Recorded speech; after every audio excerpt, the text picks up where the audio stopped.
Hey Right on. everyone, welcome to another episode of Video Game Collectors Podcast. I'm your host, Matt Rose. With me today is Josh Byerly, as always, and our special guest today is Dan Allegra. Welcome, Dan. Glad to have you. Thank you guys for having me. It's gonna be Yeah, fun. awesome day. Dan just had me on his show. Dan, where can people find your show? What is your show? I'm doing this right out of the gate so they know. The video game collecting podcast. It's on Spotify and any of those podcast places. And yeah, Not to uh, be confused with video game collectors uh, podcast. I kind of figure our podcasts are the same at this point. Interchange them. I mean, they'll get some knowledge one point or another. Right.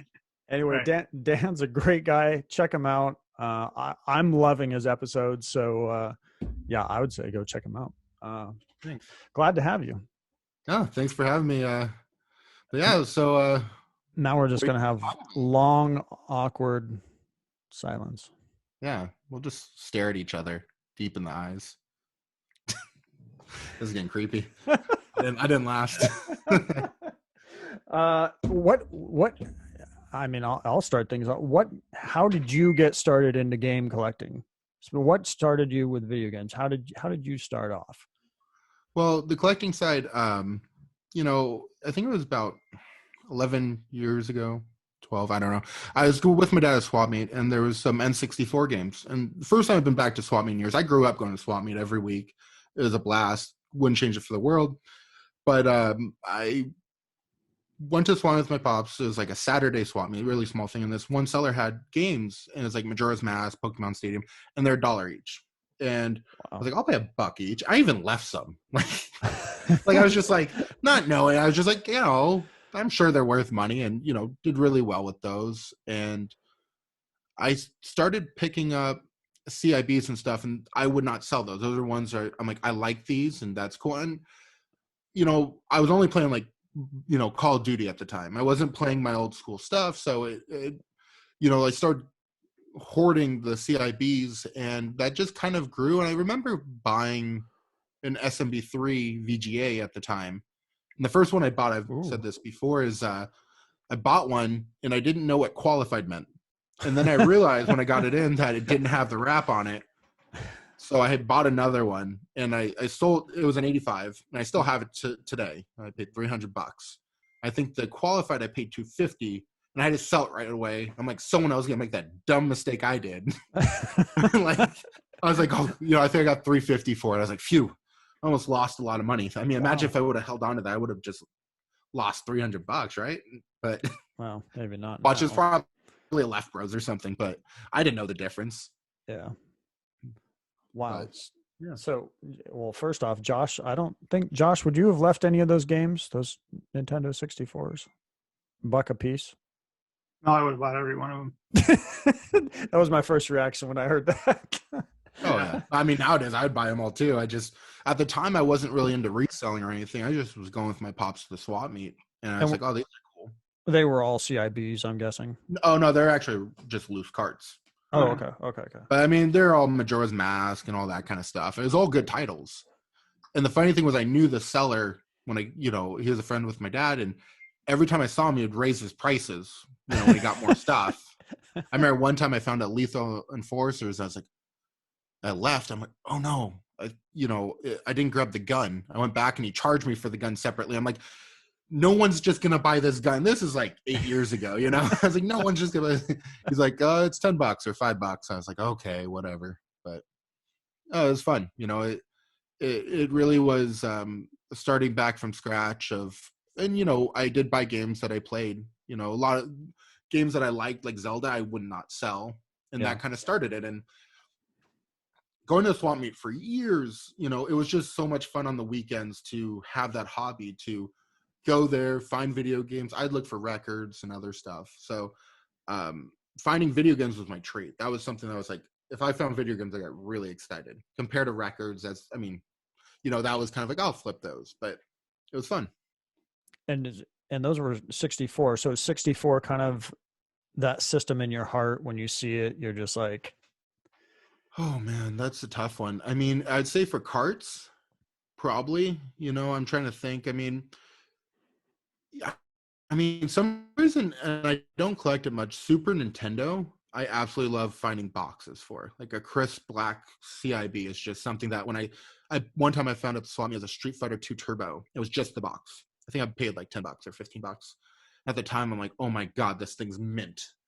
And I was like, this thing, and I still have it. It's fine because it's not worth a whole lot, but it was just like, to me at the time, finding a box in, a 9.0 or higher thing, I just thought was insane. It was before I was searching eBay all the time and stuff, but finding something like that in the wild, you don't find that stuff. You can't find good condition stuff in the wild that often. No. Well, Is that true? Josh, you feel like chiming in on that? Matt and I had a pretty nice find a long time ago with really nice stuff. No, but that's okay. I agree. You can't find that nice of stuff in the wild. It's far and few between. And when you do, it's really nice. It's a good feeling. Yeah, it seems like if you're searching, you're eventually going to find stuff.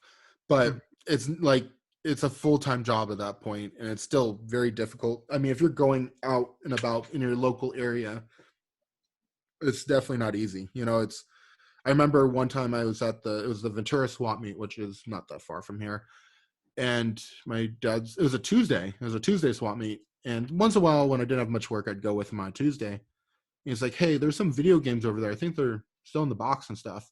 I go over, there's this big box of 30-something NES games sealed. And I was like, wow, mint. I still have some. And it was like 5 titles. And I ended up making a deal for like $400 for all of them. And I remember every time I sold one, I was like, I am going to regret each one. When now I still do. But no, it was just like, I wanted to break out even and keep the rest. And I still have 12 of them, but it was Harlem Globetrotters, Dudes with Attitude, Boat Eliminator, Magic Johnson's Fast Breakaway, and something else that's not important. But it was cool because after 5, 7, 8 years of searching, there was this collection that I really was like, wow, you just don't find this, and that finding sealed stuff, especially NES, does not happen. That was 10 years ago or whatever it was, 8 years ago. And I would bet nowadays is even harder. What I know for me personally, one of the best parts of collecting is the hunt and kind of the stories and the find. What about you? Like, is that? What's like the highlight of collecting for you? Like, is it like making a great deal on something, finding something great? Well, first I got to say, I like the name The Hunt. I might have to use that for my podcast eventually, but wait a minute. Wait a second. No, TM. Actually, you know what, Dan? I don't know why you dropped that part of you. Dude, no, I'll say I actually liked it. When I go to to look up the podcast on my phone to listen to it, I'm typing The Hunt. Well, video game. I'll tell you exactly why. Because I was going down the art rabbit hole, right? Right. And I realized that if I'm hunting, even with video games, if I'm hunting, what makes the person I'm buying from makes them the prey. And that's where I was kind of like, I don't know, like, it's not that I feel that way towards them, but I don't want to be like, hey, I don't want it to be misconstrued, because it's like, oh, you buy video games. Like, if I'm buying from someone, I say, oh, I have a podcast, and what's it called? Oh, it's The Hunt. Like, they're like, I'm being hunted, like, I'm not saying I'm right or anything. It's just something that I felt would be best, and who knows, maybe one day revisit it. Yeah.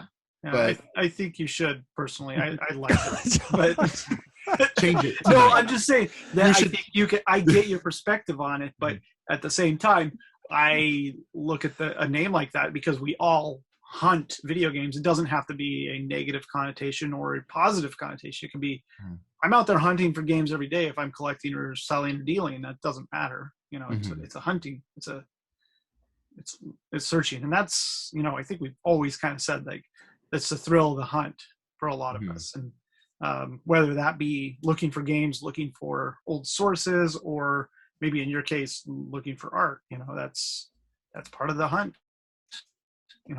I get the negative connotation. Yeah, no, it's something that I'm still thinking about. I don't take those decisions lightly. And to answer your question about, what I enjoy about it, I think it's sharing it with other people. Like when I find something that's rare and being like, we know the population's low, being like, hey, this was discovered.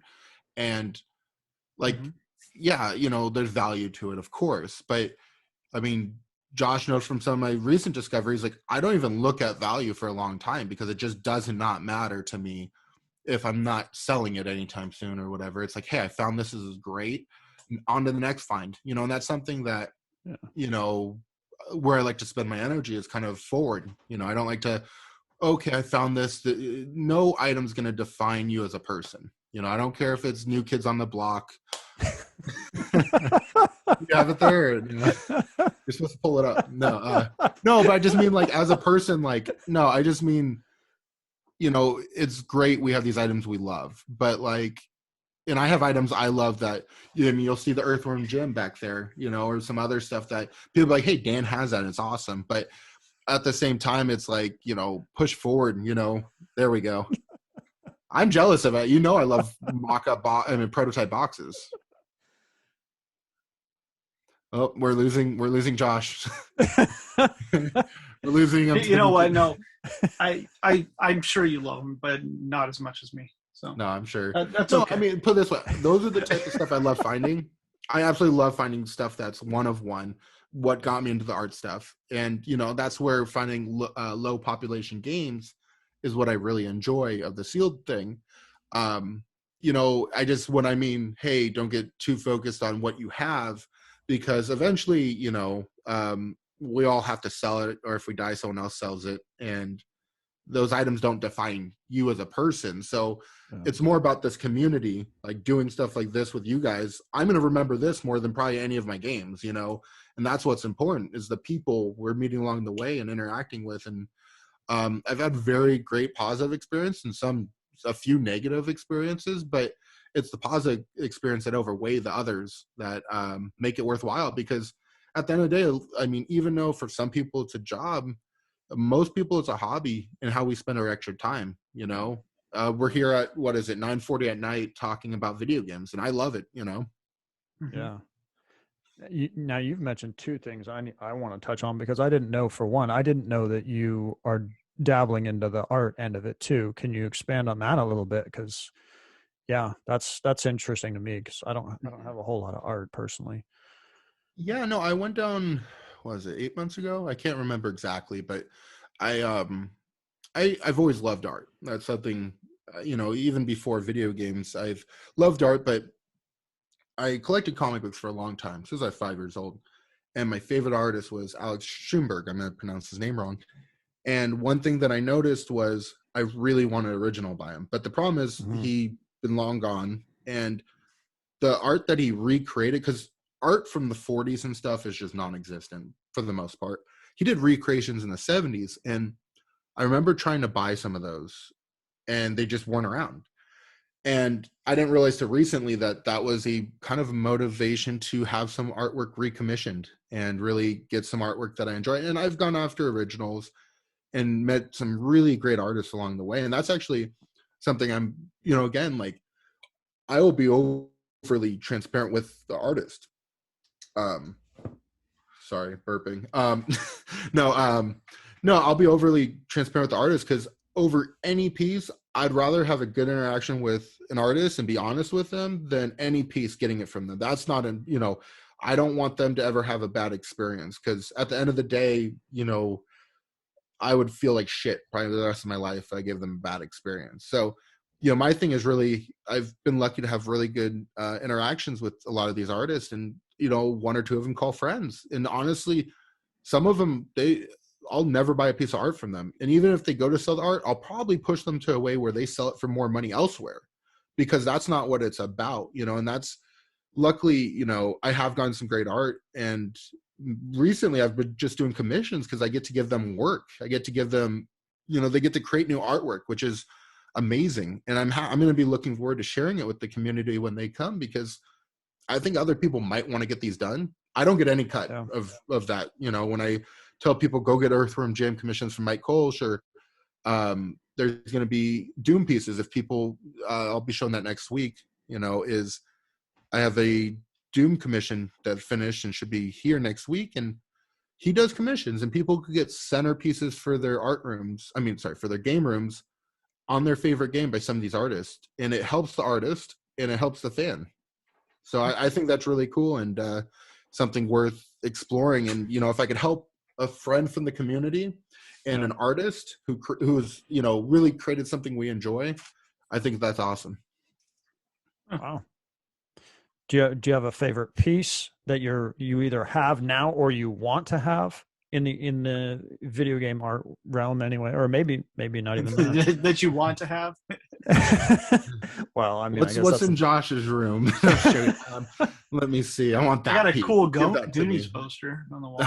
I mean, I'm not someone that honestly. There's not a single piece that I don't have that I'm like I have to have that piece. I try to stay away from that kind of thinking because I don't need any specific piece in my life, because that if that completes my life, then what's that say about me or my family? Like, you know, with kids and everything else, like, you know, that's where the hobby is a hobby, you know. And I have games I love, I have art that I love, and you know, Earthworm Jim 2 Genesis cover, I have that one, and I will cherish that, you know, till probably the end of my days, you know. Okay. But at the same time, you know, it's, you know, pieces I don't have is something that, you know, I try to tell other people too. It's like, you know, at the end of the day, these are just pieces of paper and stuff that we enjoy, but don't make that define you.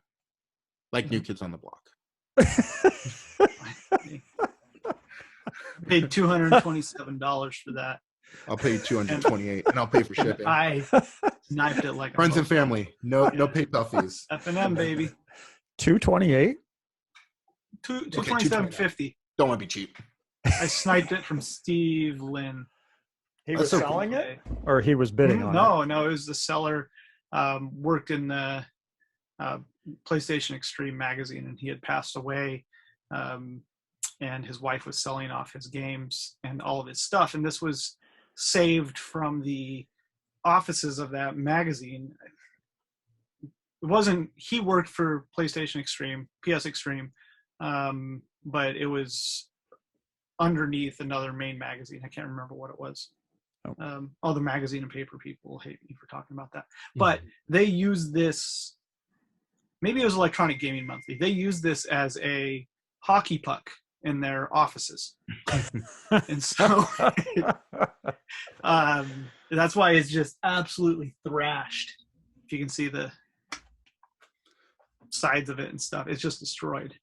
So it's pretty cool. But I absolutely love it. I mean, it's great to have centerpieces of collections, and that's honestly, I'm glad that's as far as I know yours. I mean, mine. Nobody else's. Till I steal Not it. my wife's, I'll tell you that. She has all the New Kids on the Block Barbie dolls. That's what she has. No. Nice. No, I'm just kidding. She doesn't have any of that shit. I was gonna say your wife doesn't collect anything. What are you talking about? I hope you like create this whole like persona for your wife on this podcast. She gamer hates collector. She is not a collector, man. She thinks I'm probably a little bit crazy, but I think I'm a little crazy too. So that's okay. No, we're all a little bit fucking yeah. crazy. So. That's not the right word. I'm sorry. I should not use that word. It's more obsessive, compulsive, right? I hear you. It could be a drug for people. Yeah. It's an addiction sometimes, and you know, realizing what knowing ourselves is very important. Yeah, but being able to know when to just say, "Hey, I bought enough this month off eBay." Well, it's like it's a problem, you know. It's funny because like I'm someone that I'm a very addictive personality. So like before I ever smoked a cigarette, I'm like, if I told my friend and he doesn't remember, but I think I was 14 or 13. I was like, hey, if I ever smoke a cigarette, I'm going to be addicted. I smoked cigarettes. I smoked for 10, 12 years. Drinking, a lot of those things. I've, caffeine, whatever. And Monster Energy drinks 3 a day back in the day. But I mean, we're not talking about like once or twice. I mean, every day for like a year and a half. Somehow those get addicting. But even with collecting, you could become addicted. Like that is true. Like, you do get a dopamine high when you purchase something, waiting for it to come in the mail. And, it's good to say that, because I think some people don't recognize that, we say that collecting's the great distraction, but it also could be a great addiction that is fine, if it helps you, but just realize that, that what you're doing at the same time. Yeah. Do you think that word, that acronym, FOMO, is actually the right term? Should be you're addicted to buying shit, and maybe you should not worry so much. But I don't know. I don't think everyone that has FOMO is. I think sometimes it's greed, not greed. Yeah, I don't know. Yeah. I mean, sometimes there's many different ways, and I've met many people that do fear missing out on some stuff, and that's okay as long as they keep it in check. And like, that's one of my biggest worries and one of my pet peeves with some people in the community is that they'd get taken advantage of from people in our community.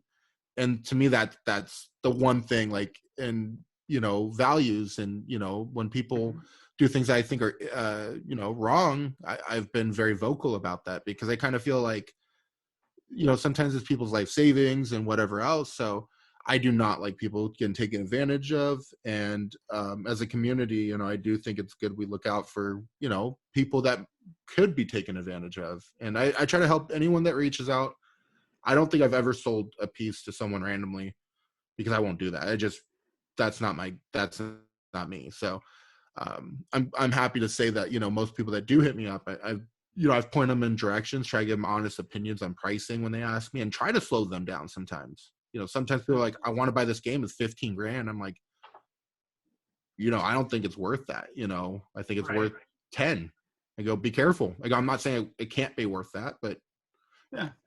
I think I've had instances of the fear of missing out aspect on things, and when I ended up just acting on my impulse and getting the game in the mail, and then realizing like this does not align with my goals, and staying focused with what I do and how I collect and why I collect really keeps me in check with that fear of missing out on things, and always remembering there's another game. Like, there's always another game, there's always another opportunity.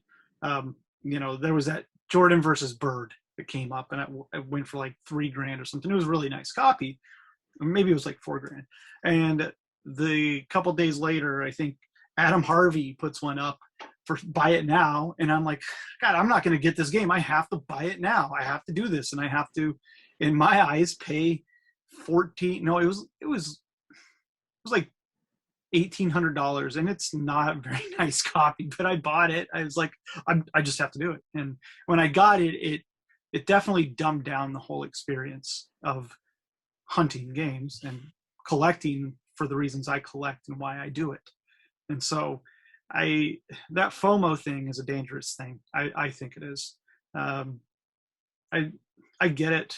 I get why people fear missing out on items, or seeing this, or knowing you had something in the past and you sold it and now it's worth X. But everybody has those times, But if you are in this hobby and you wheel and deal and collect and fund your hobby, fund your collection, you're going to have to do that, and you're going to have let something go in the past that was it's worth a hell of a lot more now. Yeah. So, and just live with it. Yeah, and I don't think you're human if you haven't gone through at least a little bit of FOMO. I know I can say that I have for sure, especially at this beginning of this huge rush of the comic book guys coming in, and WATA, coming out, and just trying to grab games before they just, as they're skyrocketing, basically. Yeah. I mean, what do you think about that, Matt? The comic book guys and gals and the comic book people, right? Is it just, I think we saw this influx because we saw one hobby that was more established than ours in certification come in and throw money at it. And so we see this, right out of the gate. I just see so many other people that haven't been in the comic space in this hobby now, which is really interesting to me. And some people that straight up haven't even been collecting video games or other items, and they get into this from a like, hey, maybe I can make some money doing this, but maybe also they start getting the bug, and then they start asking questions about what you collect, why you collect it, and what comes first in a certain game, and why they're interested in it. I had a guy message me the other night about that on GameCube games, and I loved it. So he's just into it now. How do you feel about that, Dan? It's interesting because, I was into comic books for a long time, and I hit up Josh every day asking those same questions. No, I'm just kidding.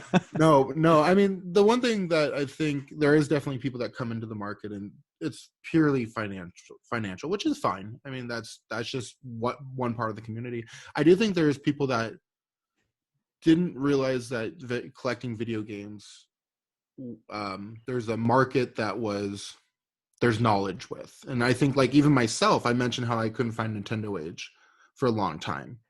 I collected video games, but it's very, light, I would say. And that's where I never say I've been in it for 10 years, really, like, or 12 years or whatever. It's like I've really been into it like less than 2. And why that is because there wasn't, when I bought my VGA SMB3, I was like, this could be resealed. I don't know. They don't, they graded this game. It just says qualified, and I didn't know what qualified meant. They tricked me. So when people come over, it's kind of interesting that I think there's been a lot of people that do come over just because they were video game players and they want to be video game collectors. And yes, they want to flip games, and there's a lot of people doing that. But I do think there's a good solid amount of people that just recognize this is growing, and it will grow. And it really, that's the thing where that's what WADA brought. It brought that confidence. What I say is WADA's been the foundation of confidence in this market and in this community too. I mean, with all the details they give you on a graded game, I mean, there's tons of stuff that was really stupid that I learned after, WADA came along that really helped. And I'm not here to plug WADA. That's the truth. And, I wish VJ said more details on stuff, but it is what it is. And honestly, if VJ would have done what WADA did back when they started, I would have started collecting video games hardcore 12 years ago. That's just the truth. I mean, I wish they would have put out information like the black box, the definitive black box guide. Like that would have changed gaming 12 years ago. We would have had a lot of people like myself going a lot differently into video games a lot earlier if the information was easier attained. Like myself, I did not see Nintendo Age. So if you did not see Nintendo Age before WADA, you're in the dark. You're completely in the freaking dark. And that was me. And then I came out of the closet. I'm just kidding. No, it's interesting because like I come from the side of like I didn't know this stuff. I love video games. I collected video games. I never sold, box stuff. I was collecting it, and I wasn't just holding it for financial stuff. And it just is interesting that how much once the knowledge got out there and shared, how much that changed the game, how much it brought people, is still bringing people in, and that are very passionate people that want to learn more. So basically you would say that WADA added trust where there was not necessarily a full level of trust. They just added another higher element of trust so that people could feel more comfortable getting into it. I would say, it's giving them the knowledge, really giving people the knowledge of like, they don't even have to rely on WADA to look at a game and be like, hey, this is sealed correctly. They can in ways look at these boxes themselves. Even myself, like knowing that there's a company giving that detail, and then I get to meet tons of great people that help me along the way. That confidence is just, oh man, I mean, that makes all the difference. I mean, once you have confidence, you can spend thousands of dollars on a game and not being like, okay, because I really felt like when I first collected games, like whatever I bought, probably going to zero. I mean, that's just what I felt. I mean, 10 years ago, I'm a collector. That's it. There was no, these things are going to jump in value one day and I'm going to be rich. In fact, it was quite the opposite for, I want to say, that era of gaming, game collecting 10 years ago. Is there was spikes here and there with certain games. You know, you see a Hanged Up Mario go for $30,000, and that was it got a couple articles online, but for the most part, post Omar, the shit just petered out. I mean, I stuff still sold well, but I remember before the Portland Retro Gaming Expo, before WATA came to that show, Dennis and Kenneth came to that show, I know, and I had the highest item that I sold at my booth that year was an Atari Falcon, Atari ST Falcon computer. I sold it for $1,200, an Atari system, and this is 2016. I had stacks of NES games at my table, CIBs. I had some sealed stuff. Nobody was buying shit like that. And it's not that they didn't want to buy it. It's just that people started coming to that show. They were like, oh, I want to buy a GameCube system with a couple controllers. Yeah, stuff to play. I want to buy stuff to play. Yeah. The whole collecting scene had really dwindled into the niche group that was Nintendo age, Atari age. That's it. Sealed game heaven, I guess. But that was it. I was gone from the forums. I didn't want to be on there anymore. I was burnt out. I just wasn't into it at all anymore, and it was really taking a back seat. A lot of people lost a lot of they just lost their passions, I feel like, and there was nothing really driving it forward at the time. VGA was still grading games, sealed games were still selling, but at any given time you could pretty much pick up any SNES game on eBay, aside from Samson and Stadium Events and maybe a couple others, from anywhere from $50 to $5,000, and you could have the pick of the litter. Yeah, I mean, that same year in 2018 at the what's that one? Too Many Games out there in Philly. There was that's when I met the Power Up Video Games guy, and he had some great sealed games there. And I think another guy that had a store there in Pennsylvania, Just Press Play, he ended up buying, I think, a box from Power Up for, it was like $3,000 to $5,000. I can't remember, a sealed box at the show. And I was like, yeah, that's a lot of money, you know. And that was 2018.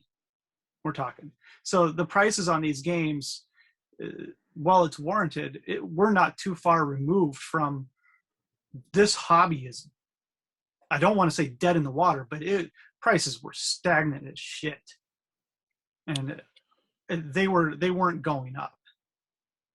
They were just chilling. There was an NWC just hanging out at that show in the shelf, somebody's booth.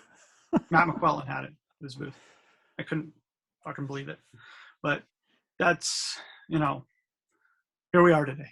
And that's only, what are we, 2021 now? That's 3 years. Not even 3 years, because that was summer of 2018. Yeah. So it's insane to think how fast it's gone. Yeah. From stagnant to active. And everybody can say, oh, there's all these factors. There's this, there's COVID, there's people wanting to spend money and stay home. It's just not one thing. Yeah, it's not just one thing. But I'll tell you what, this shit would not be where it is without WATA doing what they do, and without Heritage Song Games. And if you pretend to think otherwise, you're a fool. I'm sorry. I'll tell that to your face. Till I'm blue in the face. So can't disagree. That's the end of my rant. I concur. That pizza got you worked up. I need a beer, man. Itching. I told you. I'll be right back. Yeah. I want to get back to I can't disagree with anything he said, but since I know Josh doesn't care about Call of Duty anyway, or maybe he does. I don't know. You mentioned you played Call of Duty. I made a note of that, and I want to hop back to that because I didn't ask you when we were talking about it when you interviewed me. Mm-hmm. Glad you have a beer, Josh. Chin chin. What Call of Duty did you play when you started playing, and what was your favorite? Because that's a favorite. Modern War. I mean, there was. See, I'm gonna sound the fool because like to me they all blend together. So it was I think Modern Warfare or Modern Warfare 2, and then I played Black Ops. We love playing Zombies. 4. Call of Duty 4, Modern Warfare. Oh, that was the first Modern Warfare. Modern Warfare 2 was when it got really fun. Yeah, first one is that is it for me. I didn't go beyond it, and I love that. No, I just played online over and over, and I just it was a lot of fun. And then I got my wife's family into playing Zombies. Her dad. No, this is awesome because when I met them, it was my brother-in-law who I knew for a long time, like my wife's sister's husband. I played soccer with him when we were young, and he's a dope guy. He's awesome. And then my brother-in-law, I knew her brother. And then the dad brews beer. So, and funny story, this is not going to be about video games at all, but real quick, Thanksgiving dinner, first time going over there, he brews beer. I'm drinking his beer. I'm a drinker at the time where I drink Blue Moon, I drink 6-packs or whatever, and be fine. I drank 3-4 days a week. It was fine. I drink his beer, drink it the same way, and I didn't realize it was like 12 or 13%. I forgot what it was. During the actual dinner of Thanksgiving, I'm just literally sloshed. And I realized at one point, and I'm like, Danny, shut the fuck up. Just shut the fuck up. Like, don't. And I just went quiet. They remember this. Like, I just go quiet for the rest of dinner. Like, I'm like, So, with what we used to do is we would Call of Duty night. The girls would all go out to a movie or something, and all the guys would order pizza, drink beer, and play Zombies for hours on end. And that's just something we really enjoyed. That was 7-8 years ago, but we did that a lot of for a long time. And it was fun because her dad, he doesn't play a lot of games, but he definitely had fun with that. And we got really good. But Zombies is awesome. Do you remember what level you could reach in Zombies? We used to play that a lot. Oh. I mean, the one match would go hours long. You know what I mean? Like, it was just it got kind of boring at one point because like there'd be a certain route to run, and maybe one person's alive and I'm too drunk, and I think that's pretty awesome that you can play with your wife's dad. You can play games. I mean, talk about a great way to connect. That's pretty sweet, at least to me. Get enough beer, I could hang out with anyone. Hey, I'm driving to Reading with my wife's dad on Sunday. So. Oh, nice. Yeah. Godspeed. Yeah. We're going for the day and we're coming back. 10 hours, man. You think you're coming back? He's gonna leave you in the. Dropping me off at Shasta. Yeah. There's no early spring break.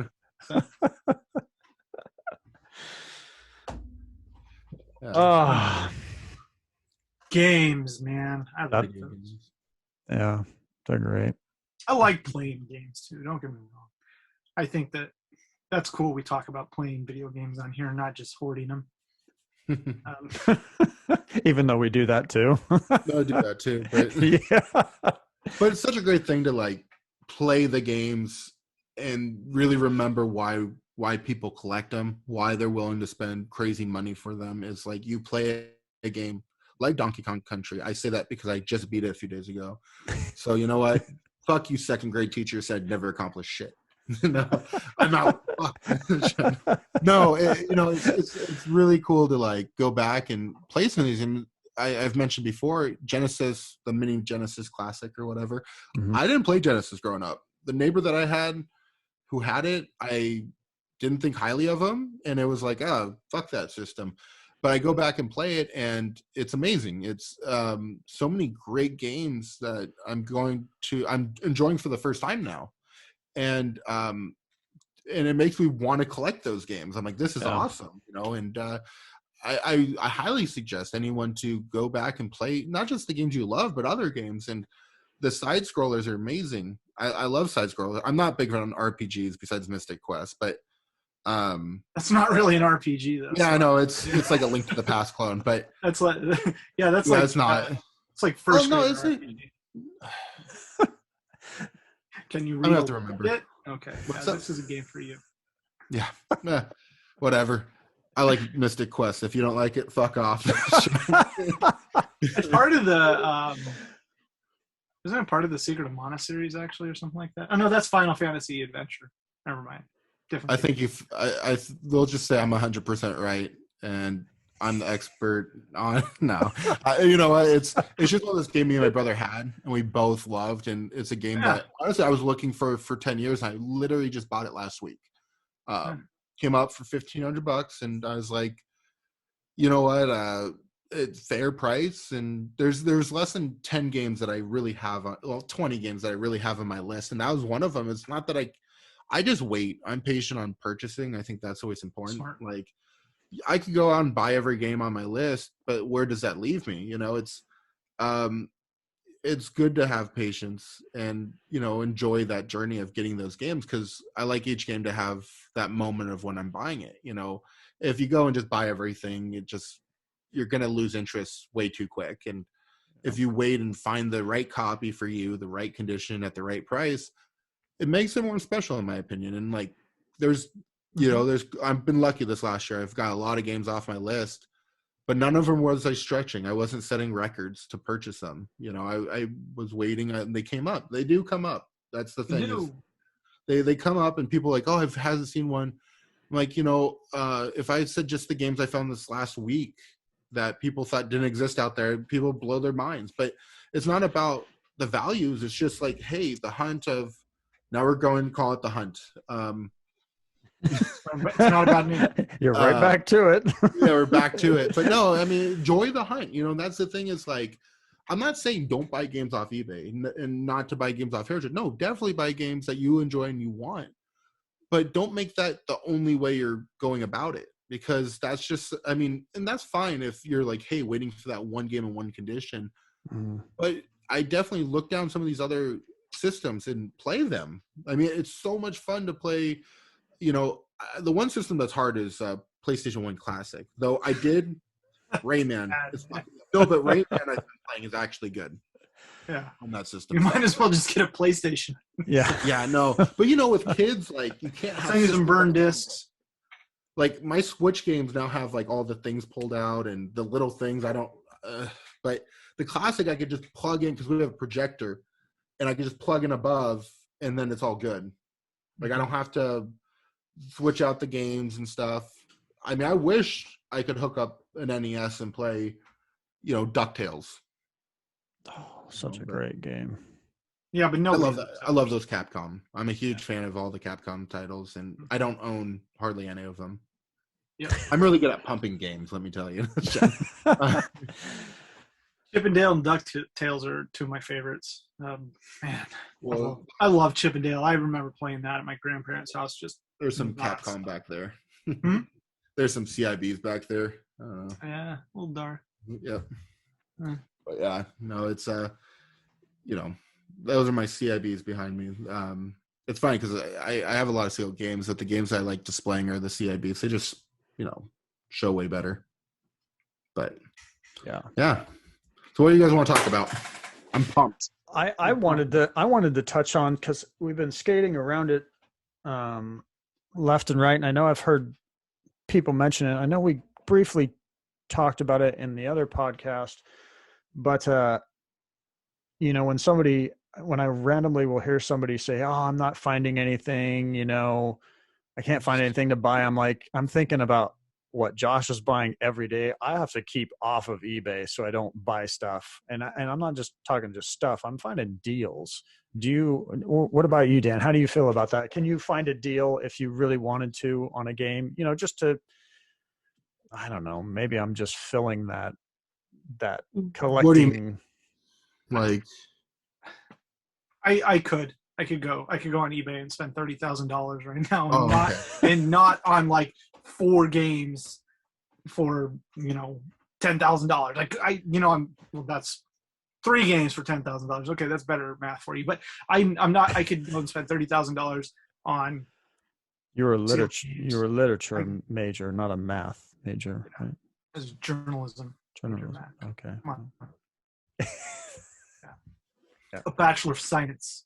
Okay. Not. No, I mean, if I look hard enough, I'm sure I can. I don't buy too much. I don't buy a whole lot of, I don't want to say lower end games, but I don't, there's not, if I'm going shopping, I'm very picky. Okay. I used to not be, and I've gotten better about like, hey, if I'm buying this, there's a purpose, and I don't want to just hoard it or put it in a box. I don't have as much space as I like, so I try to get picky, and I've been better about it. And it works out when Wada has half my games, so until they all come back, and then you've got nowhere to put them. Yeah, I'll let Valerie deal with some of those. But case in point about this right now, I just have to do my brag. This game right here, I've looked for a nice sealed copy of this game for a long time. I looked so long that I was willing to spend a lot of money for the one that was on Heritage. And I lost that copy because I'm like, I just cannot do this. I cannot spend over $2,000 on this game. So I dropped out a bidding on that. I think it went for like $2,300. Not a week later, I'm searching Etsy, and there's a Sega Master System console on there. And the guy's description says, includes sealed game inside the description. So I'm like, what's this? And I look, and there's a sealed Altered Beast packed in with this system.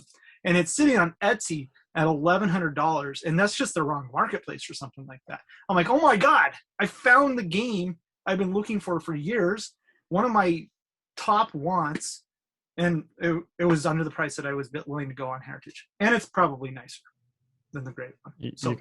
Awesome. You can kiss your Etsy finds from here on goodbye. No, Etsy's shit show for looking for games, man. So go for it. I have this special niche called Craigslist. I might blow it here, but no one's ever heard of it, I thought you were on Backpage. Yeah. What's up? I thought you were on Backpage.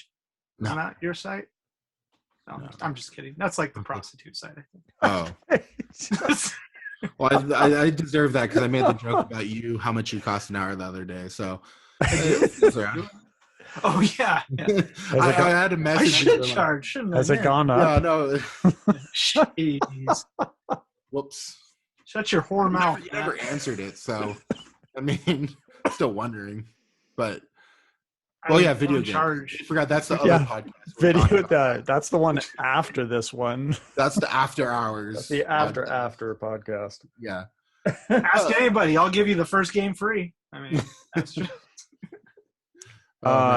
Matt knows I send him free stuff, but there is a catch. Right? I like Matt's game room there. I like the Goonies going on, the pinball, Pac-Man. Where's the Goonies? The Goonies that is Josh. Oh, Matt, I got a Goonies right here. I'm like, you can see that? It's actually kind of cool because it's actually the cardboard. When you would come into the theater, the cardboard standees. I just have it screwed to the ceiling, but it's the A-frame standee, and it's all 3D. It's pretty sweet. I was very excited to have that. Hey Dan, fun fact: Matt is one of the original Goonies. I'm just kidding. He grew up in Seaside, Oregon, though, which is like. I grew up in Astoria. That was right when they were filming. You grew up in Astoria? I was 6 blocks above where they were filming Goonies. Yeah, so they filmed where Matt grew up. So. And a lot of my friends were extras in the movies. But you weren't? In the Goonies. No, I didn't know about where to audition, and I was basically about 6 years old at that point. So I wasn't. We didn't have like internet where you can find things out really quickly these days, although it was a big deal. Yeah. Anyway, what a movie, man! God, that's got to be my favorite movie of all time. I have this VHS tape that my parents recorded the Goonies off of TV whenever, I don't know what night it was on, but I remember it. And my dad would hit pause, and there was like this logo that would come up in between commercials and say the Goonies will be right back, and it'd pause and then it'd come back on and be like, now returning to the Goonies. And it was like the Sunday night movie or something, but I have this tape still, and it's just so iconic because there's some instances where he didn't hit pause, and so there's commercials in there. And I sit here and I remember the Goonies, only watching the Goonies on that VHS tape as a kid. And so I remember the Goonies and this honeycomb commercial with Andre the Giant as part of that movie. And it's like the same thing that Andre the Giant was in the Goonies because they put this goddamn commercial in there. And my dad forgot to hit pause, so it didn't record the commercial. But nice. Yeah, whenever people would ask me when I was younger, I'm like, yeah, you remember Andre the Giant in the Goonies? And they're like, what are you talking about? I'm like, yeah, he was. Oh. It's just my memory as a kid. So. I love that movie.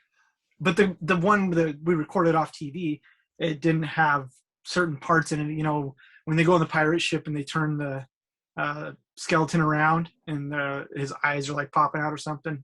And they edited that out of the made-for-TV one. And so when I saw it when I was older, I was like, wait, that wasn't in the original Goonies, because I watched that tape. I knew it inside and out. So anyway, nice tangent. Goonies is the best. All right, Dan, I know you asked me, so I have to ask you. House is burning, family's out, safe and sound. You can only grab one game. What are you grabbing? One game. Probably the SMB3, not because it's my favorite game, but for my collection, that was the only like sealed game I had for the longest time, and just has that, meaning to me. Yeah. But no, it's funny because I love collecting. I love the whole thing of looking for games, and there's not a whole lot that I'm like, I can't live without. Like if I had to sell that, kid's sick, I wouldn't think twice. And but that's the fun thing. It's like, still having the hunt. Like that's what we talk about. You could just buy these games, and that's not the fun part of owning them. Like after you click buy, you win the auction, huge dopamine hit. Yep. And comes in, huge dopamine hit, sits on the counter line like, okay, and some people have great game rooms and can enjoy the games. But some people put them in the closet and not look to them until they sell them in a few years and say they're collectors when they're just waiting for the values to go up, which is fine. But I think, okay, I'll go down it. You pushed me into that corner. No, I didn't do anything. No, I'm kidding. I'm kidding.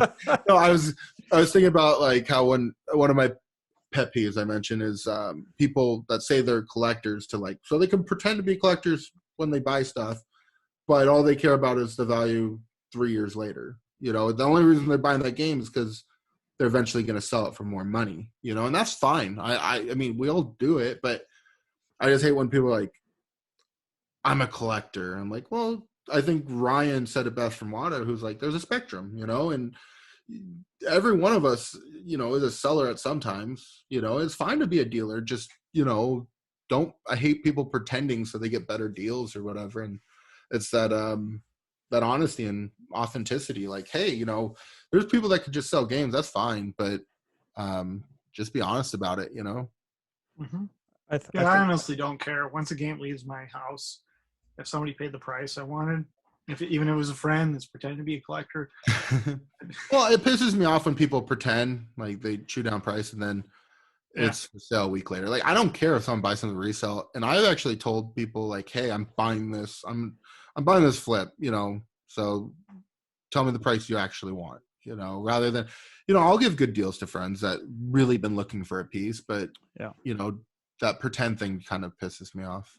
Yeah, I don't like that either. But yeah, but I think there was another guy, Greg. Is it Get the Greg Games? I think he touched on that recently too. I really like what he's doing as well. I gotta listen to him. You know what? I really what I've seen. I haven't actually viewed it, and that's not. I hate to say that because I really do think he's probably doing. Like I look at the titles because on the Instagram, I just so much time in the day, so I really want to watch it. And people, please do. I just haven't watched it because I haven't had time. But That's the great thing, is there's a lot of great content like this podcast being done right now. Yeah. And for the right reasons. Like, I truly believe in, your guys' podcast here. Greg, what he's releasing, like, it looks like solid information. That's what, what I think is really important. And like me and Josh been working on the Clubhouse thing, trying to get more information out there, and just really, because we don't have a central hub of like Nintendo Ages, kind of getting us together as a community a little bit. That's what all the podcast is. My podcast, your guys' podcast, is have people on to talk about their stories, so other people will be like, oh, I heard you, and now they know you a little bit better, and maybe they want to talk games, talk pieces, or not even to buy, but sometimes just to connect. Yeah, you hit the nail on the head, man. I mean, that's really what it is everybody that is collecting anything for the reasons, whatever their reasons are, they want to share why they're doing it. And, we talk about that a lot, about how it's discovery with community and discovering this stuff. And it really is that aspect that draws community together, is the discovery with community. So us being able to talk and share other people's stories is part of it. And whoever you are, if you're the newest collector in the world or the oldest collector, I think it's great to hear what you have to say, because everybody's points and questions and reasons are valid in this. So, well, I've said before, and I probably sound like a broken record on it, is we get to be trailblazers. We get to figure out information that is not figured out, and that's just so much fun. It's some of these games we're discovering, people do not know exist still. So that, to me, and even going down these rabbit holes of art and stuff like that, artists, discovering this stuff, it's like, if we don't discover it now, it will never be discovered. There is some truth to that. And like, luckily there's been some great help, and there will be information we will never have because certain people have passed away, or, whatever else. And I'm not talking about the artifacts that we find, because it is treasure hunting in ways, but I'm just talking about knowledge, the knowledge that's out there. And, there is a time clock, and that's where the art thing, I'll tie it back to that, is like, that's what I enjoy about it, is really getting the knowledge, and being able to contact people that worked for some of these companies that are some of the only people on this planet that have that information, and luckily, I've been able to have a very great relationship with some of them and try to get information to share with the community. And, I can't disclose every which way we're doing that, but it's not just me doing it. There's collaborative efforts, and it's great because I've seen this in comic books, and that's what drove me to the podcast. A lot of stuff. I know everyone hates hearing about comic books, but the discovery of pedigrees in comic books is literally what drove my podcast, because hearing those stories or reading those stories and being like, man, I would have loved to hear those out of the people's mouth. That to me drove me to be like, hey, I want to hear the stories of people that are in it now, that are in it early on, because in 30, 40 years, when people come back, or, is that, the information's there, and that's very important, and the more we're able to share and gain that knowledge is really important. I mean, comic books, been around for 85 years. Video games really, I mean, I'll throw Atari in for Josh, but I'm just kidding. But no, really, I mean, what? Atari too. I know. Atari is a video game system, but I FOMO'd Atari really hard. No, I mean, but like 45 years, I mean, that's the thing that where some of the discovery, we're going to see such great stuff come out in our lifetimes, because, people that worked at these companies, people that collected, they're not at that age yet. And that's something that we will see later on. It's such a young hobby, and it's so fun to be a part of that. That goes back to the trailblazing, is we're part of something that future generations will not be able to, be in from the beginning. And we are even 20 years or whatever in. I know Josh has been a long time.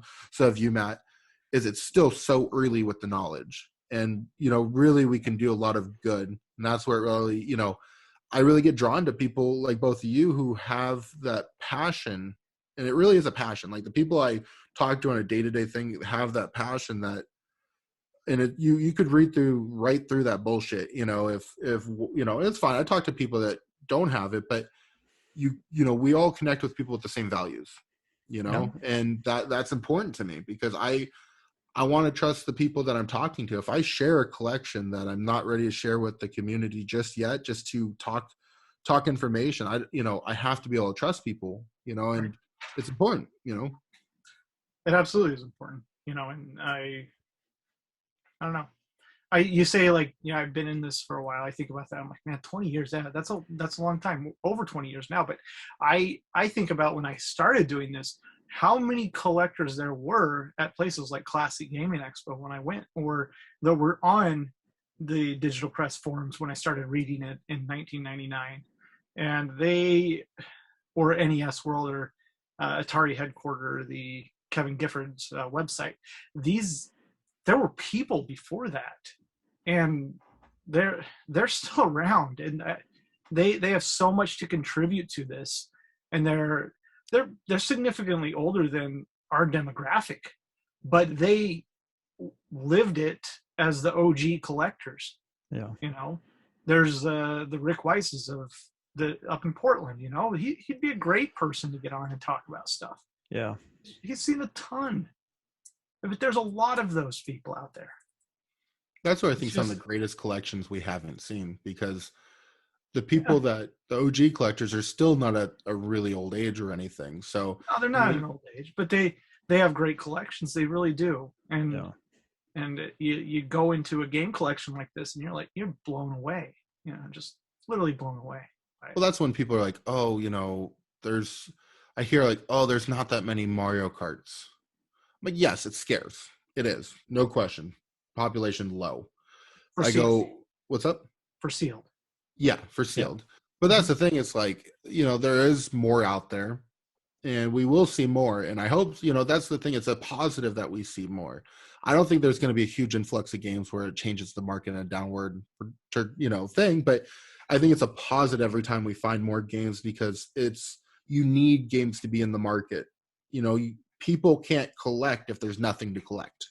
Mm-hmm. So, I find it a positive when, cases are found. That's a good thing. I mean, I haven't seen a bunch of cases found in a while. I mean, how about you guys? But when was the last time you saw like legit cases found of a rare game?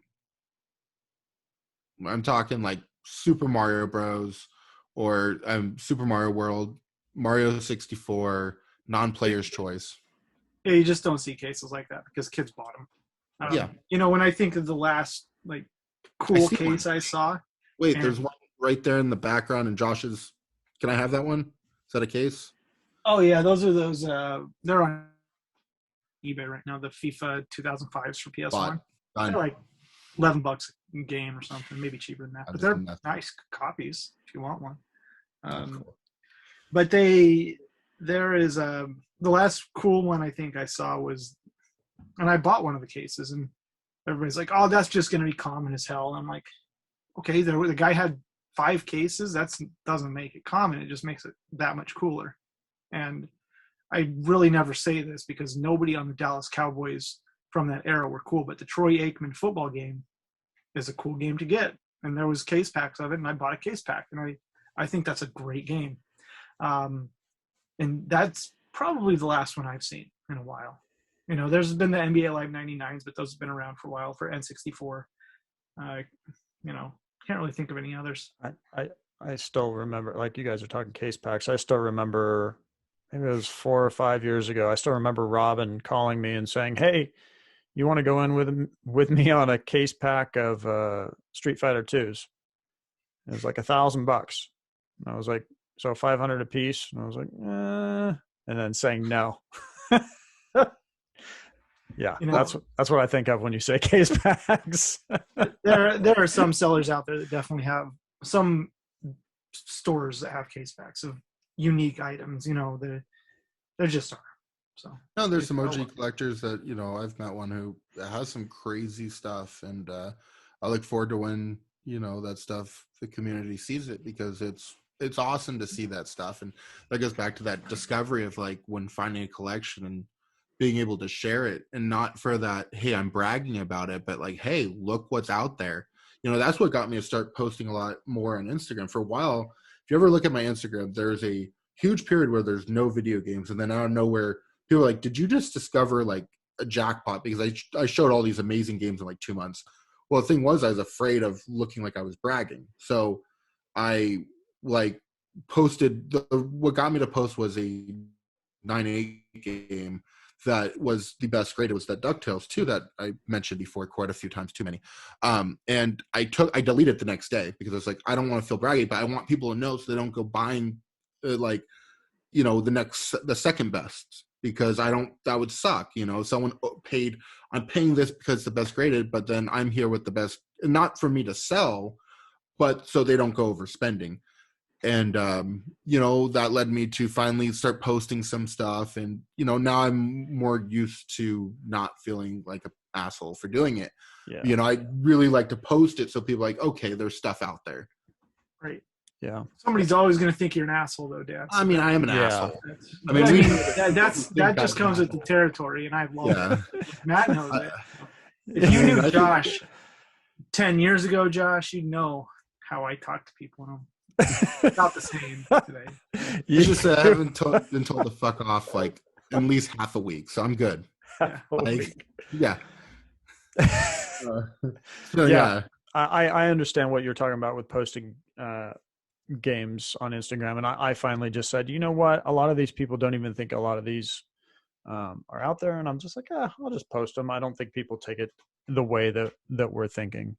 But there's always going to be those few that maybe do, and nothing you can do about that. I'm totally comfortable posting whatever on Instagram and people reaching out to me and asking if it's for sale, because I'm comfortable telling them no on things, and I've gotten better about that. And and the thing is people are like, oh, come on, you got a price. And I'm like, okay, $50,000. And they're like, you're crazy. I'm like, I want to sell it. Leave me the fuck alone. I'm crazy.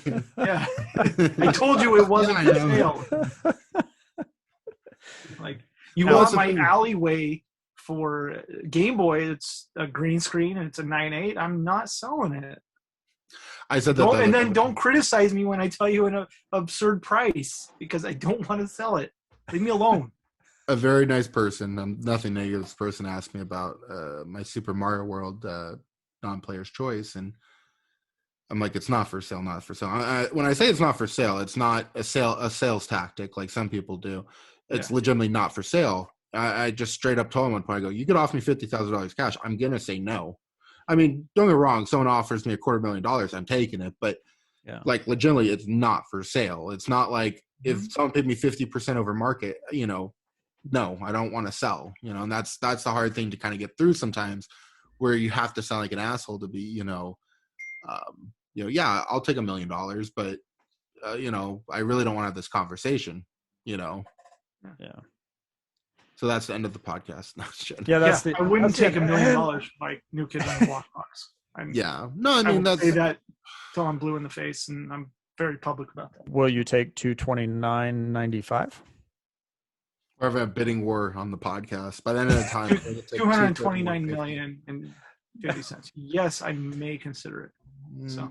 So now for everybody who is still, for all those one people, probably Dan Kaplan, who's still watching. I thought we were going a different direction for a second. No. What? No. So Eric and Dan and that's it. We do have all three of us, I think, have Clubhouse, because I know, Dan, you're going to be on Clubhouse. What day are you on? Usually I'm on for Heritage on Tuesdays with Josh and Hopper.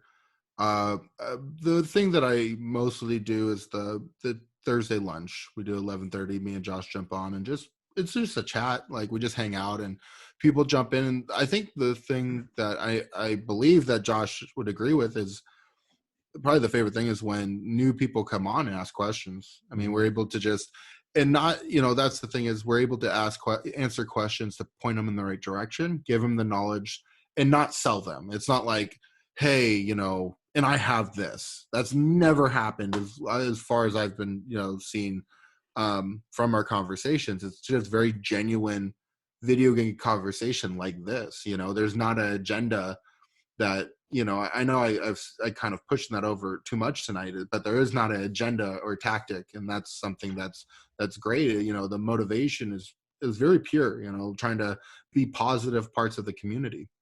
Well, I look at it this way, Dan. When we get on and talk on those things on Clubhouses, I look like you and I just get on the phone and talk about video games. That's kind of what we're doing, because we get in there and nobody shows up and we're just talking about shit. And then somebody comes in, we're like, oh, hey.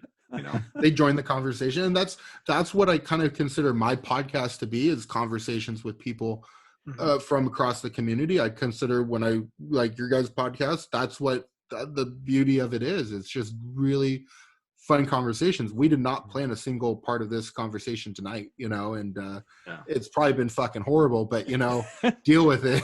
That's got to hit that bleed button a few times tonight. I like it. Yeah, no, it's funny because I don't cuss that much on my podcast, but I've decided for your podcast to get explicit. I'm bearing it. That's okay. That's fine. I'm very open with how I talk, and I don't really care. So I'm trying to figure out what we should talk about from here. I want what did you find this week, Matt? Yeah, I wanted to go over wins for sure. So I always like to let guests go first. Personally, do I have to? You don't have to share if you didn't get anything. No, you don't have to. Well, yeah. I got some cool stuff, but don't share it. I don't care. It can be from a month ago. It could be from, what did I post? Just something. I got, let's see. It's going to take me a moment.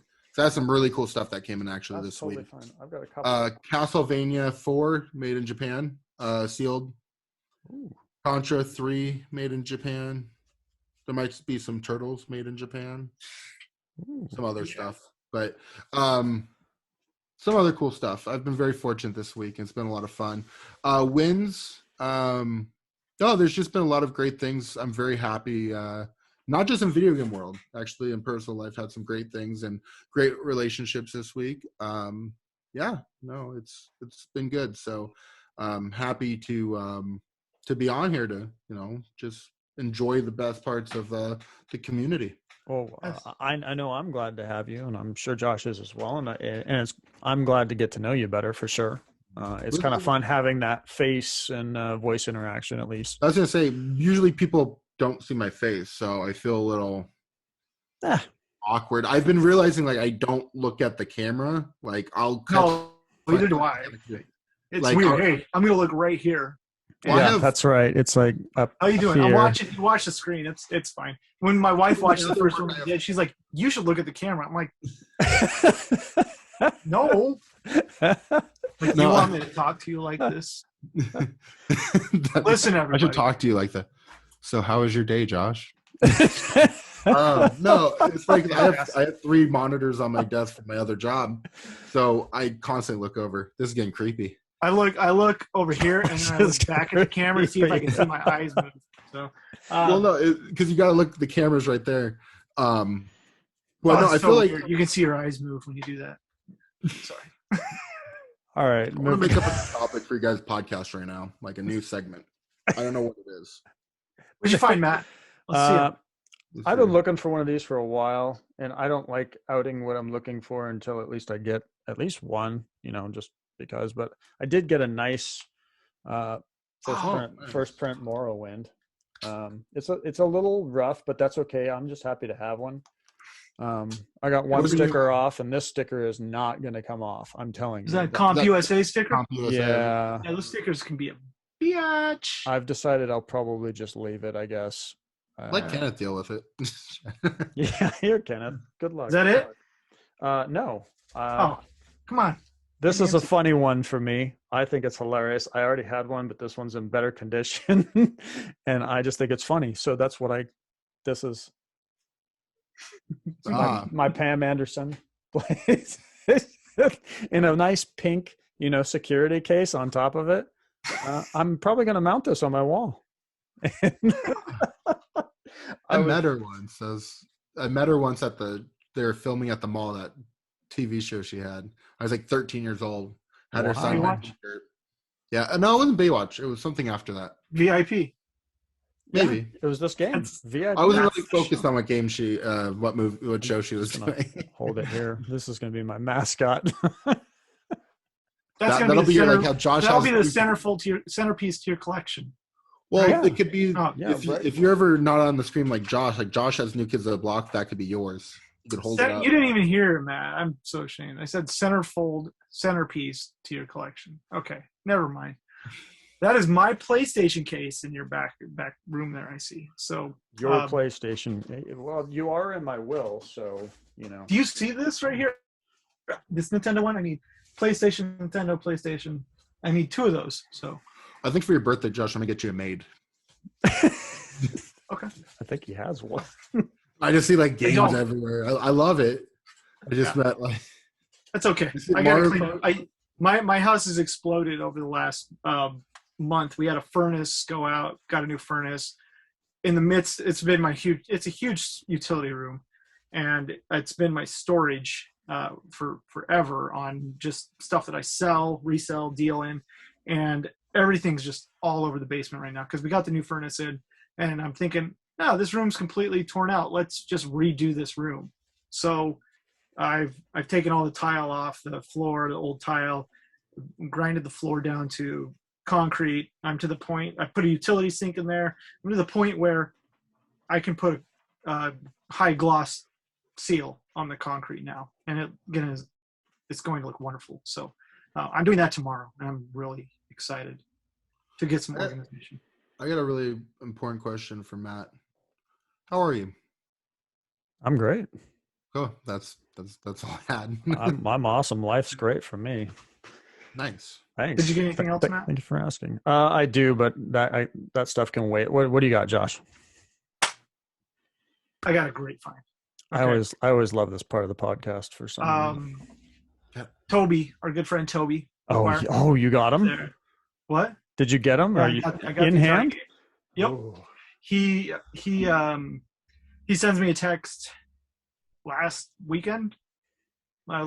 Saturday, and he goes, "Hey, I got this buddy that has these Atari games, and he's going to put them on Etsy." There comes Etsy again, and he's a toy dealer. And he's got a toy store, and he doesn't deal in video games, but he's going to just sell these on Etsy. But maybe you should buy them because I don't want to deal with it. I'm like, yeah, thanks, man, sure.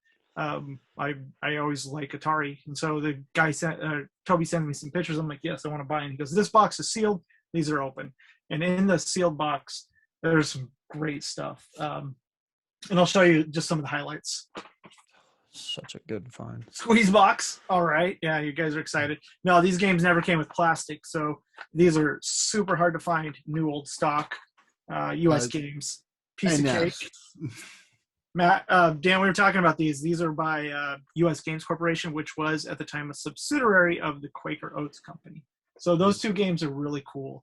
I didn't have them. Then in the mix of them, there was a Donkey Kong. First version of Donkey Kong for Atari 2600. It's got some crunching to it, but first version of this game doesn't have the Donkey Kong caricature right there, or the animation. And second print will have that as the animation of Donkey Kong running across the screen. This is an insanely hard game to find sealed. Also in there was the first version of Mousetrap, which is also beautiful. Wow. We're getting first version of Carnival, these are all really hard to find Coleco games sealed. Coleco was the publisher, obviously not ColecoVision. Montezuma's Revenge for Atari 2600, Parker Brothers, non-case pack style game. And then my favorite out of the whole lot. I already know what this is. Hubert's that is crazy right there. This game is absurd. This game has always been a rare game. Really happy to get that put in my set. So there was a bunch of others. There was sealed Pac-Man, sealed Blue Space Invaders, 1981 release, I believe. Just a bunch of other great stuff too. So it was a great find. I'm really happy. I'm really thankful to old friends and old connections in this. We go back to how important treating people the right way. Well, Josh, for a good time. That is not my number, but no. Actually, I had to fake the number at the end to make sure it's too many because I didn't want to screw someone over. I should scare them over. That's what I got. That's cool though. That's really cool, man. I wish I would have thought about it. I got a piece of art that I could have shared, and it's not on a mat, so I can't. If I brought it, wouldn't be easy. But it's for the Wii. It's the Rapala game, the fishing game. It's the art. Cool. So that was cool. That came in, and really excited about that. And bought a piece of Pepsi artwork just because I don't know. I'm stupid, but not stupid, but. Sometimes I just buy extra stuff just because I'm like, helps the artist. So I go down that rabbit hole. Trust me. Yeah, no, it's kind of cool because Rapala is a fishing lure company, and I grew up going fishing every year with family, and just to it makes me think of that. So it's kind of cool to get pieces that connect you in different ways. So yeah. I grew up going fishing at the fishing market, fisherman's market in town. Buying fish. That was a bad joke. We used to go up to Sierras in Nevada and once a year with the family, so it was cool, and I was realizing, I was going to mention earlier, I've never been to Portland because Josh says I'm not allowed in his state. That if I buy a game, that's just, if I cross that thing, he says he has free. By law, he could kill me. By law, he could hunt me down. It's like one of those horror movies where better watch out. Yeah, no, but no, that was this week's been very great. I got a great collection of Super Nintendo, include the ones I mentioned before, that artwork, a few other pieces. I got the Final Fantasy Mystic Quest, which is the greatest RPG of all time. But no, but that did come in, so that was a lot of fun, and it's been good to be able to keep pushing this community forward, and with everyone else, do the clubhouse, come on here, and just been a lot of positive things going on. So we got other projects. Josh knows of a few of them that I'm working on that hopefully we could bring out to the community, and we keep pushing forward because it's not going to be one of us, not going to be a few of us, it's going to be all of us that really grow this in a positive way, because that's something that doesn't happen easily. There's a lot of negative things that do happen in the community every day. And, trying to make a core of people that have values. And, we don't have the Hall of Shame. We don't have, places like that. So it really, I think, reputation, and to have people that you trust, and, so more people, I think people are gravitated towards authenticity. And no bullshit, and no sales tactics, so it's great to come on here where I feel like that doesn't, happen. And, and again, the biggest fights I ever get in is always about that, is values and, authenticity, and doing right by people, even people you don't know, it's just, I think we all have a conscience, and it's important that we do right. I mean, we all know what's right. We might lie to ourselves, but we know deep down that I'm a horrible person. Yeah, and honestly, everybody screws up at some point, but it's what you do after that. Admitting your mistakes. Yeah, it's not. It's not to say that like I'm higher than thou or anything like that. I screw up all the time, but no, you're pretty good, Matt. You're a poster child. You might use that poster, actually. That's the type of dude that's like, hey, this Seaside video game thing, do you just want to split it with me? I'm like, no, why would I want to do that? I'm like, that's how cool Matt is. He's like, here's half of the money. Yeah. Not to even go to the convention. He's just. No, I was definitely at the convention. He stood next to the owners of the rental place and just said, "Where's my 25%?" Just for the record, Josh is equally as cool and equally as giving by far. He has helped me out so many times and given me so many things when I didn't expect it, and other friends. But people still think. You're quick smash. They don't think. They know I'm an asshole. Well, I can't disagree with that. I'm comfortable in my own skin. No, I mean, none of us are perfect. I think that's a great point. It's like people mess up. I mean, all of us mess up, and all of us have character flaws. And that's, you let one, put it this way, all my good friends, and not just video games, but in real life, I mean, not real life, but, in other facets of my life, have flaws that I don't agree with, but it's how they conduct themselves. And if you could accept certain flaws that aren't deal breakers in ways, like there's people that, you have to live with certain things, and there's certain stuff you don't have to live with, and there's certain stuff we call out as a community. That's important. I find that you do have to give people second chances. I definitely believe in that. I try to do that all the time. I don't think one mistake, if it's backdooring and someone makes a backdoor mistake, they should be given another chance and judge them by what they're doing today, not yesterday, not tomorrow. Because people make mistakes to yesterday.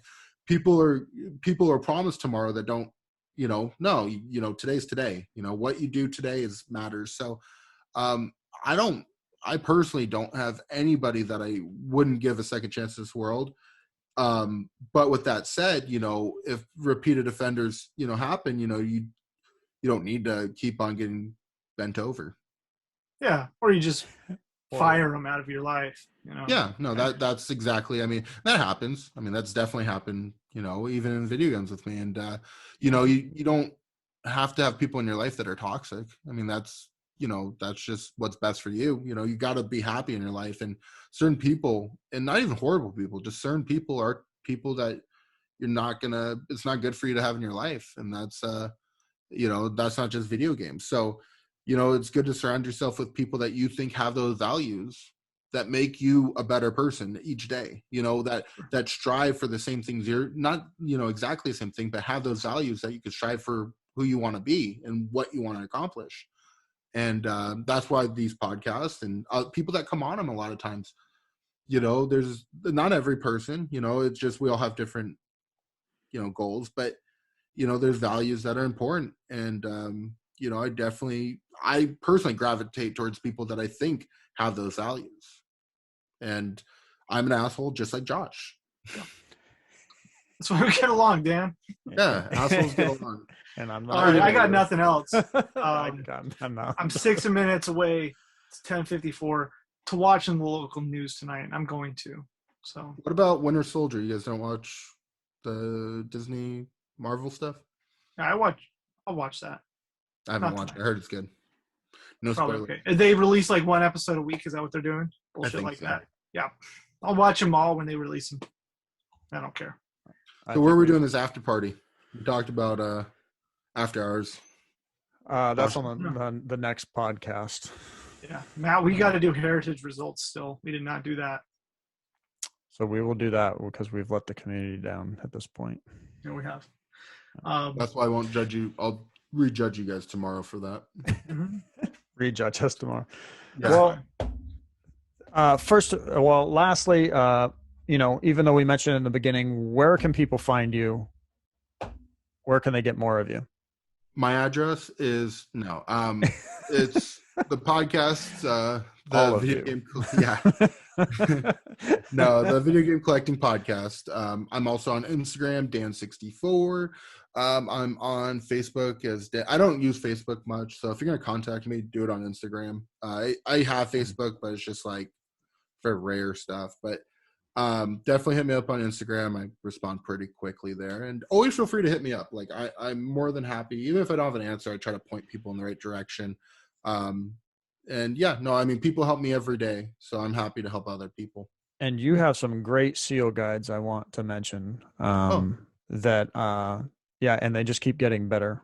I think they're fantastic. And I've heard a lot of people talking about them in smaller groups and just saying how great they are. So I just want to let you know that a lot of people appreciate that. So I really appreciate that. And there's I don't even remember the names of them at this point. We kind of, it really comes out of a thing of passion of like, hey, I know this information. Let me find out. I find that I think I could, find good ways to make it digestible, the information that I feel like parts of the community need. And, usually it's obviously a passion of love because they don't get posted anywhere besides like Instagram's literally posted there and it's just done there. And, down the road, they might be on water, but that's another thing. But, I'm glad that people use them and do share them because, it really is for just everyone. And we'll add to it. If there's something someone sees and thinks should be changed, do hit me up because it's not for me, it's for everyone. It's a collaborative effort. I didn't figure this shit out. It's everyone helped me, and so, and we'll try to do more. We're going to try to do we did N64. We will try to do the other ones. It's just a time constraint. It's just we're working on some other stuff right now. Cool. Yeah. Thank you again for coming on our podcast. Thank you again for having me on yours and Josh before on yours as well. We've completed. I'm staying on. You guys are leaving. I'm just gonna okay. You can try to figure out what's in the background here. What do we got? Thank you everyone for. Are you looking at my background? We're looking at yours. Mine. I'm looking at. Oh, okay. It's like got some. You can see some black boxes if you want. Little nepotism. HES games up here, home entertainment suppliers. Right here is where the 9.8 start, and they go down here and down here. That's VHSs, huh? Yeah, 9.8 VHS. Oh, I got a cool VHS. This is when you could tell you're good at swap meets, is when you could pick out stuff, from a distance. Have you guys ever seen this? No. Electric Dreams? No. There's a great scene in this where they go into a vintage computer store, and there's all these brand new Atari systems in the store. I think there's some Intellivisions and stuff like that. It's really cool. But it's got Patrick Dempsey in it, if I'm not mistaken. Yeah. Well, I see a GameCube controller in Mario Kart. I see a Rambo sealed. First Blood 2. No, it's not Patrick Dempsey. It's Virginia Madsen. That's who it is. Show us the Rambo First Blood 2. Is that the 9.8? Oh yeah, that's my baby. Yeah, you gotta show that shit off. Be proud. I'm proud. See, I don't know how you got the 9.8. I get 9.4s. Oh, you know how I got the 9.8? They were all bought off eBay, and I asked the seller if he had any others. He goes, "Yeah, I had one more that I was going to keep for myself, the nicest one." I go, "Well, I'll pay more for it." Swear to God, he said the same thing to me. Really? I got the 9.8. Well, I bought one, and I'm like, and I asked, and he said the same thing, and I bought a second one, and that's where I sold Sam my second one. Yeah. He's like, "Oh, I was going to save one, but I shouldn't be greedy." Or something like that. I got to look it up. I said the exact same thing pretty much. Verbatim for Josh. The story on this game is really cool where they came from, though. The investors, yeah.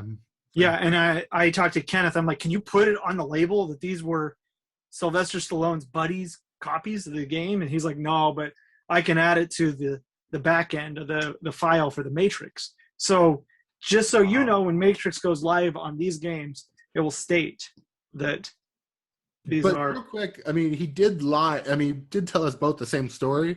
Can we believe he even knows him? No, this guy had a discount store. He got him from a discount store from. No, I'm sure it's probably true. Because I bought every Rambo that the guy had, Slice Alone game. He did have other copies.